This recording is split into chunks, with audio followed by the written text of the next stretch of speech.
दोस्तों जियो financial service की बात करें स्टॉक के अंदर आज हमने कुछ गिरावट देखी है जबकि बाजार में जबरदस्त तेजी थी। एक तरफा पॉजिटिव माहौल बना हुआ था। उसके बावजूद भी जियो फाइनेंशियल सर्विस आज नहीं दौड़ा जबकि बहुत बड़ी गुड न्यूज थी जियो फाइनेंशियल सर्विस के लिए भी। आज जियो फाइनेंशियल सर्विस भी एमएससीआई इंडेक्स का हिस्सा बन चुका है। यानी आने वाले समय में ग्लोबल जो बड़े फंड हाउस है वो भी जियो फाइनेंशियल सर्विस में निवेश कर सकते हैं। तो उसका पॉजिटिव इफेक्ट क्यों नहीं देखने को मिला, इसके पीछे है बहुत बड़ी वजह जिसको जानने की कोशिश करेंगे इस वीडियो के माध्यम से। वैसे जियो फाइनेंशियल सर्विस का कामकाज अभी शुरू हुआ है, अभी तक रणनीति पूरी तरह से क्लियर नहीं है। लोग इसमें वेट एंड वॉच कर रहे हैं क्योंकि क्या आने वाले समय में जेएफएसएल में एक ज़बरदस्त तेजी आ सकती है। वैसे जब तक इसका बिजनेस पूरी तरह से खुल के सामने ना आए लोग इसमें अभी भी वेट कर रहे हैं कि क्या इन्वेस्टमेंट के लिए थोड़ा रुक जाए। लग रहा है लोगों को कि स्टॉक और नीचे आ सकता है, लेकिन अगर आप इसकी पेयर कंपनी से तुलना करें तो स्टॉक बहुत ही ज़्यादा कम प्राइस में मिल रहा है क्योंकि इंडिया की तीसरे नंबर की सबसे बड़ी एनबीएफसी है। सिर्फ बजाज फाइनेंस और बजाज फिनसर्व ही इसके ऊपर है। ऐसे में आप समझ ही सकते हो कि इतने बड़े मार्केट कैप के साथ बिजनेस बिल्कुल आगे आसानी से किया जा सकता है। और इन्होंने अपनी रणनीति भी अब शुरू कर दी है, वो अपने बिजनेस को भी इन्होंने अनाउंस कर दिया है। कामकाज पटरी पे आ चुका है। आने वाले समय बहुत कुछ होने वाला है। जैसे कि आप देखें तो कंपनी अपना खुद का डेबिट कार्ड लॉन्च करने जा रही है। इसके अलावा कंपनी अपनी खुद की ऐप के माध्यम से एक वॉलेट आपको प्रोवाइड करेगी जिसमें सारे डिजिटल ट्रांजैक्शन हो पाएंगे। तो बहुत सारी बातें हैं जिसको इस वीडियो के माध्यम से समझने की कोशिश करेंगे और क्या हमें इस गिरावट का फायदा उठा के जियो फाइनेंशियल सर्विस में इन्वेस्टमेंट करना चाहिए। लेकिन फ्रेंड उससे पहले अगर आप पहली बार हमारे चैनल पे आए तो चैनल को सब्सक्राइब कर दीजिए, एक बेल आइकॉन दबा दीजिए ताकि जब भी नया वीडियो बने पहला नोटिफिकेशन आपको मिले। वीडियो पसंद आए तो लाइक से जरूर कीजिए। चलो फ्रेंड्स वीडियो स्टार्ट करते हैं। मैं हूँ आपका दोस्त एस.बी. दवे और हमारे अपने चैनल ऑनलाइन कमाई में आपका बहुत बहुत स्वागत है। सबसे पहले अगर हम बाजार की बात करें, आज बाजार ने बहुत दिन के बाद जबरदस्त छलांग लगाई। आज बीएसई सेंसेक्स 65,675 के स्तर पे पहुंच गया और पिछले दिनों जो करेक्शन था वो सारा लगभग खत्म होता हुआ दिखाई देगा। 742 पॉइंट की बम्पर तेजी देखी हमने, यानी 1.14% की तेजी थी बीएसई सेंसेक्स में। आज बीएसई फाइनेंशियल सर्विस में भी अच्छी खासी तेजी थी। 9,648 के स्तर पे 89 पॉइंट की तेजी, यानी 0.93% अप पर था बीएसई फाइनेंशियल सेक्टर। लेकिन ये जो तेजी निकल कर आई है ये ग्लोबल बाजार से आई है। ग्लोबल बाजार में बहुत ही जबरदस्त और बम्पर तेजी थी। आप ये देख ही सकते हो, डाउ जोन 34,827 के स्तर पे क्लोजिंग थी जहाँ पे 1.43% की जबरदस्त तेजी थी। S&P 500 तो बहुत जबरदस्त दौड़ा, 4,495 के स्तर पे 1.91% की बम्पर तेजी। और नस्डैक कंपोजिट ने तो छलांग लगा दी, 14,094 के स्तर पे 2.37% की जबरदस्त तेजी। और रजल 2000 इंडेक्स तो बिल्कुल फट गया, 1798 के स्तर पे 5.44% की बहुत बड़ी बम्पर तेजी। तो ये जो ग्लोबल बाजार से जो सिग्नल निकल कर आए उसका पॉजिटिव इफेक्ट देखने को मिला और 500 पॉइंट की तेजी के साथ में ही बाजार की शुरुआत हुई।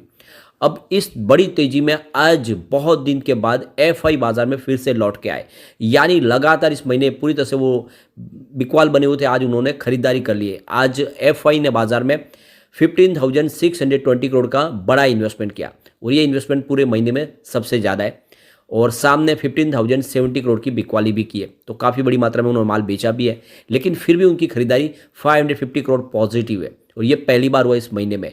वैसे इससे पहले 13 नवंबर को उन्होंने 1200 करोड़ की भारी बिकवाली की थी और इस महीने में उन्होंने करीब 7,054 करोड़ की बिकवाली कर दी है। लेकिन आप देख ही सकते हो कि आज वो पहली बार उन्होंने बाजार में खरीदारी की है और ये बाजार के लिए बहुत बड़ा शुभ संकेत है। और आज एफआईडीआई दोनों ने ही बाजार में खरीदारी की, इसलिए बाजार आज दौड़ा है। आज डीआई की बात करें, उन्होंने 8,165 करोड़ का नया इन्वेस्टमेंट किया, सामने 7,555 करोड़ की बिकवाली की।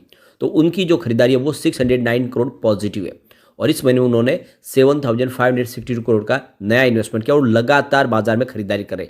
बड़े फंड हाउस इंडिया के अभी भी बाजार में जम के खरीदारी कर रहे। आज एफआई भी बाजार में पॉजिटिव हो चुके।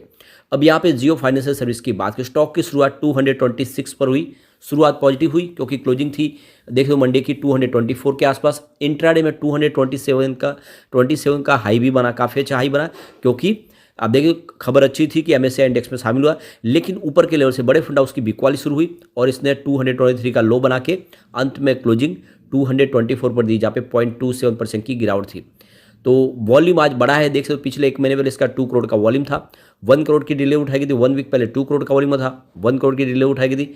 और परसों भी 1 करोड़ का वॉल्यूम था, लेकिन आज 2 करोड़ का ज़बरदस्त वॉल्यूम, यानी वॉल्यूम फिर से बढ़ा है और इसके पीछे वजह है कुछ बड़े फंड हाउस की बिकवाली। अब बहुत बड़ी गुड न्यूज़ है जियो फाइनेंशियल सर्विस के लिए। Jio financial service, Vedanta, Zomato, Hindustan aeronautics limited और पीएफसी, ये सारी कंपनियां अब एमएससीआई इंडेक्स का हिस्सा बन चुकी है और ऐसे में यहाँ पे देख सकते हो कि बहुत बड़ा निवेश इन कंपनियों में आ सकता है। तो ये जो मॉर्गन स्टैनली का ग्लोबल जो स्टैंडर्ड इंडेक्स है एमएससीआई, इस इंडेक्स में शामिल होने का मतलब ये है कि आने वाले समय में फॉरेन इन्वेस्टमेंट आ सकता है जियो फाइनेंशियल सर्विस में नया, जो काफ़ी समय से रुका हुआ था डीमर्जर के बाद। अब आप देख सकते हो कि ये जो एक अनुमान लगाया कि जोमेटो में करीब $72 मिलियन का नया निवेश आ सकता है। इसके अलावा अगर आप देखें तो यहाँ पे हिंदुस्तान एरोनॉटिक्स लिमिटेड में $47 मिलियन का नया निवेश आ सकता है। जियो फाइनेंशियल सर्विस की बात करें, यहाँ पे $41 मिलियन का नया निवेश आ सकता है, ये जो पैसिव फंड के माध्यम से इनफ्लो आ सकता है। वेदांता में $32 मिलियन का नया निवेश आ सकता है। तो आप देख सकते हो कि इस समय ये जो सारे जो शेयर जो इस समय इस नए इंडेक्स में शामिल हो चुके हैं, उनमें आने वाले समय में बड़े फंड हाउस जो फॉरेन के हैं वो यहाँ पे इन्वेस्टमेंट करेंगे, क्योंकि वो इंडेक्स के पैमाने पर ही निवेश करते हैं। उनके हिसाब से जो आप देखें तो जो ग्लोबल इंडेक्स में जो शामिल शेयर होते हैं उनमें उनका निवेश होता है, और अगर वो एमएससीआई इंडेक्स से बाहर निकला तो वहाँ पे वो अपना इन्वेस्टमेंट भी निकाल देते हैं। तो अब जल्दी यहाँ पे एक शानदार तेजी की संभावना बन सकती है। काफ़ी समय से स्टॉक सुस्ती में है, उसमें एक पॉजिटिव असर देखने को मिलता है। आज जो तेजी नहीं बनती उसके पीछे वजह कुछ बड़े फंड हाउस ने बिकवाली की, और ये पूरे दिन में देखें तो उनकी बिकवाली ज़्यादा रही है, खरीदारी बिल्कुल नहीं हुई है।